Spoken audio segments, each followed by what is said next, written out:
어, 정광훈의 구속과 관련해서 이야기를 좀 더 드려야 되겠죠. 뭐냐면 정광훈은 이런 집회에 참석하지 않는다는 조건으로 석방이 됐다가 이번에 이제 법원에 또 물어본 거죠. 이 집회에 나가도 되느냐고 물어봐서 법원이 집회 참가 인원이 100여 명이고 그렇기 때문에 뭐 그러저러한 이유로 집회 참가하는 것을 허락해주면서 사실 이 사태가 발생한 측면이 있거든요. 그 판사한테 다시 한번 물어봐야 되죠. 그러면 그 100여 명의 참석 인원은 코로나 감염돼도 괜찮냐 이거죠. 그러니까 지금 방역 당국이 극도로 조심하는 건 그러니까 감염된 한 사람이 2명을 감염시킨다고 가정했을 때 그게 2명에서 시작하느냐 3명에서 시작하느냐 이게 똑같은 하루하루가 지나갈 때 확산되는 속도가 엄청나게 크게 차이가 나거든요. 그러니까 한 사람이라도 줄이는 게 방역 당국의 목표란 말이에요. 그런데 그 방역 당국의 그 방역 지침에 대해서 법원이 정면으로 부정한 거예요. 그럼 판사는 그 무슨 근거로 그럼 허락을 해준 겁니까? 그럼 만 명이 참석하면은 불허하고 100명이 참석하면은 그 사람들은 어떤 감염이 안 될 확신이 있으니까는 허락해 준 거예요?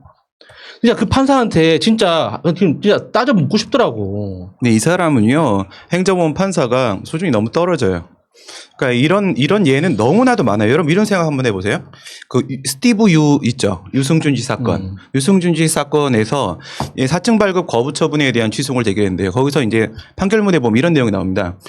이미 입국해 있는 사람이 있어요. 그 이미 입국해 있는 사람에 대해서 만약에 법무부 장관이 입국 금지 결정을 내렸다면 그 의미는 뭘까요?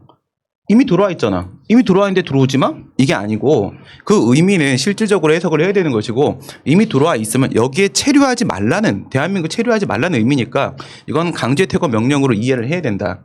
실질에 따라 판단을 내려야 되는 겁니다. 이 행정법원 판사라는 사람이 이게 다 행정사건들이에요. 근데 이해를 못하고 있는 게 이제 이런 식으로 이야기를 하죠. 행정법원 판사가 촛불 집회도 허용을 해줬는데 2016년도 얘기하는 거예요. 박근혜 탄핵 때. 그것도 허용을 해줬는데 왜 성조기 집회는 못하는 것이냐. 성조기 집회도 허용을 할 필요가 있다. 이러면서 이번에 집행정지 결정을 내린 거예요. 그러니까 5개 집회 금지 통고 처분이 나왔는데 집회는 자유지만 금지 통고로 제한을 할 수가 있어요. 이거는 이제 명령을 하는 겁니다. 하명인데 소송을 제기하고 나서 지난번에 강용석이 했던 그 집행정지 가처분 신청을 한 거거든요. 근데 여기서 행정원 판사가 이런 얘기를 하는 거지. 촛불 집회도 허용을 했기 때문에 이번에 이 집회도 광화문 집회도 허용을 한다. 이렇게 얘기를 했는데 제가 한번 이렇게 한번 말씀을 드려볼게요. 내가 헌법상의 집회 결사의 자유를 막겠다라는 얘기가 아닙니다. 그런 얘기가 아니고 정치 성향에 따라서 어느 집회는 허용하고 어느 집회는 금지하자 그런 말을 하려고 하는 게 아닙니다. 하지만 비교를 해보시라. 또 같은 것은 같게 다른 것은 다르게라고요. 이 사람아. 이게 2016년도에 코로나 있었습니까? 코로나 없었다고요. 그때 당시에 5개 집회 우리한테 촛불 시민들한테 5개 집회 금지 통과했던 사유하고 이번에 금지 통과한 사유를 비교해 보시라고요. 이유가 뭐였는지 이번에는 코로나 때문에 금지 통과를 했던 거라고요. 당시에는 코로나가 없었단 말입니다. 어떻게 그걸 놓고 같은 선상에 올려놓고 이야기를 하냐 이거죠. 네. 이게 지금 그 당시에 정광훈을 풀어준 판사가 하선아 판사예요. 그때 허선아 판사인데 여기에 지금 6개 전제 조건이 있었습니다.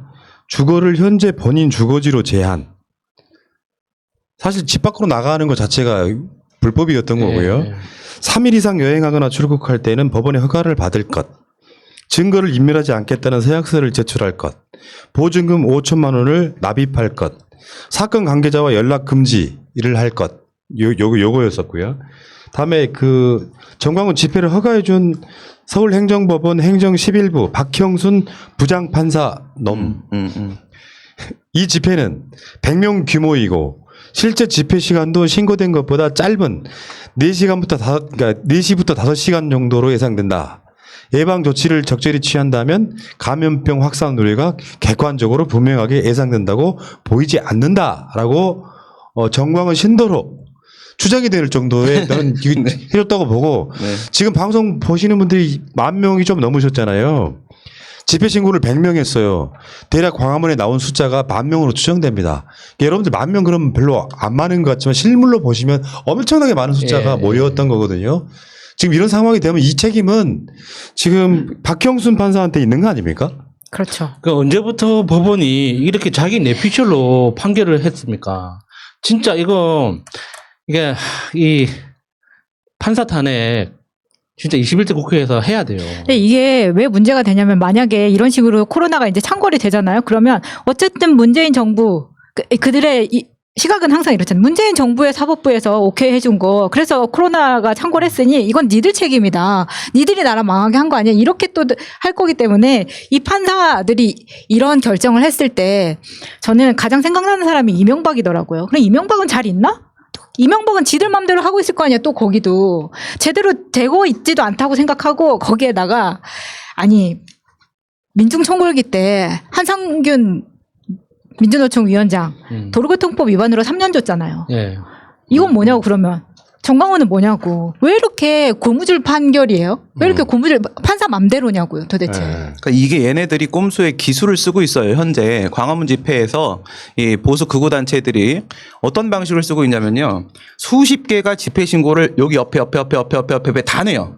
다 내면은 이제 경찰에서 다 금지 이렇게 내리죠. 그럼 여기다 전부 소송을 다 걸어요. 그리고 거기다 집행정지 다 신청해. 그러면 그 중에 하나가 살아요. 하나가 산 게 요 100명짜리인 거예요. 그러니까 실제로 여기 그치, 참여하려고 하는 그치. 사람은 수만 명이 있었던 거야. 그럼 얘네들 사실 동일한 단체예요. 동일한 단체인데 다 걸어놓고 하나가 살면 그럼 옆에 어쨌든 광화문으로 그냥 오세요 이렇게 얘기하거든 걔네들요. 해결해 줄 테니까 그냥 오시라. 금지 안 된다. 하나는 집행정지가 열릴 것이다. 그럼 옆에 왔던 사람들이 다 글로 모이는 거예요. 올해 보면은 15일 날 보면 경찰이 막 막았잖아요. 그 집회장에서 가는 걸. 왜 막은 거냐면요. 이 집행정지 결정이 나올 때 이 행정본 판사가 그렇게 썼단 말이에요. 결정문에다가 100명이라고 썼어요. 100명이라고 써놨기 때문에 100명이 넘어서면 안 되는 거예요. 그러니까 금지 통고가 이만큼이 있는 거야. 거기서 집행정지로 효력을 풀어놓은 부분이 요만큼이에요. 요만큼 100명만 풀려 있는 거 나머지는 아직도 금지가 되고 있는 부분이죠. 그러니까 이 100명을 넘어서면 안 되기 때문에 경찰이 막은 거예요. 그래서 이제 경찰이 집행정지가 혹시 나온다고 하더라도 결정문대로 명확하게 보고 그대로 집행을 해주면은 어느 정도 해결될 수 있을 것 같아요. 그러니까 정말 화가 나는 부분은 판사가 도대체 무슨 근거로 감염병이 확산되고 안 되고를 지가 판단하냐고. 어처구니가 없어서. 그러니까 정광훈이 신도가 아니고서야 이런 허가가 가능하냔 말입니다. 네. 아니면 문재인 정부가 그간에 너무 방역을 잘해가지고 설마 광화문에서 또 이런 게 뭐 하리 정광훈 자체가 확진자였다고 하고 거기에 되게 그런 집회를 하면 정광훈의 맹목적 신도들이 엄청나게 왔을 거 아니에요. 그 자기가 어떤 영웅심리의 무대에 올라가서 막 문재인 어쩌고 막 하고 막 자기가 아는 사람들 오면은 거기다 뭐 마스크 벗고 대화하고 하면 그 자체의 어떤 행위들이 코로나 확산에 있어서 어마어마한 어떤 단초를 제공했을 거라고 보는데 다 마스크 쓰고 있지도 않았고요. 그리고 심지어는 그날 집회는 무법천지였습니다. 해산 자체를 아예 안 하고 막 차로 돌진해가지고 경찰 받으려고 하고 거의 날 새벽 1시쯤 돼서야 이게 끝났다고 하면은 나는 진짜 국가보안법 없애지 말고 이런 놈들 잡는 써야 된다고 생각하는 맞아요. 거예요. 네. 근데 얘네가 이 집행정지를 해주면서 여기서 집회를 하게 해줄 때 뭐 야외인데 얼마나 걸리겠어? 이렇게 얘기를 했어요. 행정법원에서. 솔직히 뭐 당신이 방역 전문가입니까?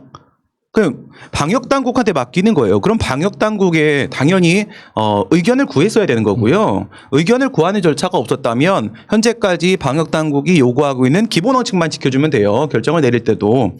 그럼 이제 3밀 원칙이라는 게 있잖아요. 밀집, 밀폐, 밀접. 이 밀집은 이제 인원 문제고요. 밀폐는 공간 문제고 밀접은 사람 간의 거리 문제가 되겠죠. 그럼 그렇게 했을 때 야외에서 집회를 한다라는 부분은 뭐만 해결이 된 거냐면 3밀 중에 공간의 부분에 해당하는 밀폐만 깨진 거고요. 밀집은 더 심해진 거고 밀접도 더 심해진 거예요. 모여 앉아서 밥 먹고 이러느라고. 그렇기 때문에 방역 당국이 얘기한 기본 원칙대로만 하더라도 이거는 집행정지가 나올 수 없는 문제인데 전문가도 아닌 행정보험 판사가 그런 식으로 판단을 하는데 그럼 여기 뭐 100명만 올 거란 보장이 있었습니까? 말도 안 되는 얘기죠. 그러면은 구상권을 박형순 판사한테 그러니까 거기도 책임이 있죠. 구상권이 아니라 이제 박형순 판사에 대한 이 탄핵을 되고 안 되고를 떠나서 민주당에서 절차를 시작해야 된다고 봐요. 예. 이게 형법상이나 행정법상 이 판사가 뭔가를 잘못했다고 판단 내리기는 애매한 사항이에요. 맞아. 그러니까 판사가 자의적으로 판단을 내린 거기 때문에. 그런데 그 판결 결과 때문에 지금 국민의 안전이 위협받고 있잖아요. 이건 대한민국의 모든 공무원들이 지켜야 하는 기본 임무거든요. 어떤 판단을 내리든지 간에 국민의 안전이 최우선이 돼야 되는데 자기 논리로 국민의 안전을 도외시했단 말이에요. 네. 이건 분명히 탄핵 사유가 되는 거기 때문에 결과적으로 탄핵이 된다 안 된다 이런 거 신경 쓰지 말고 일단 무조건 절차를 시작해야 돼요. 예. 정광훈의 논리에 의하면은 뭐 하나님도 나한테 까불면 뭐 뒤져 뭐 죽어 이렇게 하는 것처럼 하나님이 이제 더 이상 못 참고 이제 제대로 정조준 하셨네요 아직까지. 요게 뭐 죄진 사람만 걸리는 거라며 기들 논리에 의하면은 기도 열심히 하면 안 걸린다며.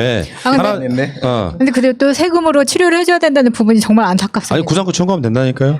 지금 똑같은 위치에 있는 신천지 이만희가 지금 구속됐잖아요. 네. 정광훈 영원히 못 나올 수도 있어요 지금. 아니면 개 털리듯이 털릴 수도 있다. 이렇게 말씀드리고 그 이야기는 여기까지.